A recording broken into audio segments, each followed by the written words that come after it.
דמעות של מלאכים. תראו, יהודי חילוני, אינו שומר תורה ומצוות. דהיינו, אוכל ביום כיפור, אוכל במסעדות לא כשרות. שבת ודאי רחוקה ממנו. לא מניח תפילין.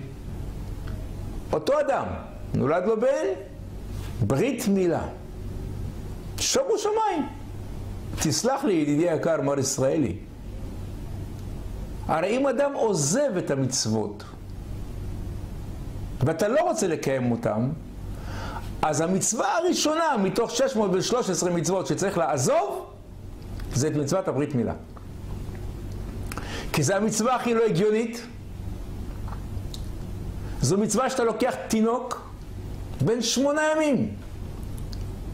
כפייה דתית, אתה לא שואל אותו אם הוא רוצה למול או לא, או שהוא לא מעוניין. אתה לא שואל את דעתו בכלל.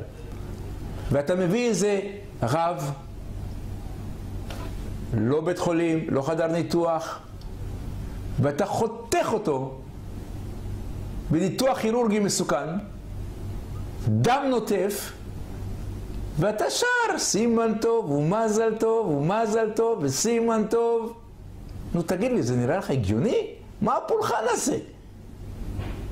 ואז תגיד לי, תשמע, זה היהדות, אני לא רוצה לשמור תורה מצוות. אדרבה, אתה לא שומר תורה מצוות, אתה אדם חילוני, תעזוב. את המצווה הזאת אתה צריך לעזוב. מה אתה עוזב? שבת, כיפור, תפילין, חינוך חילוני. אבל מה אתה שומר? את הברית מילה. אתה יכול לתת פה איזשהו היגיון, רציונל, למה אתה עושה את זה? אלא אם כן, כי הקדוש ברוך הוא אמר שהמצווה הזאת לא תשכח.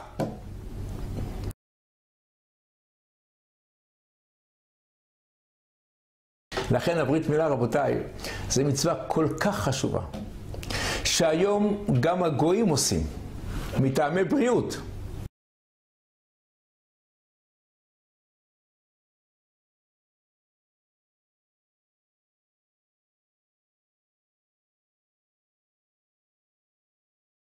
אנחנו לא עושים את זה מטעמי בריאות.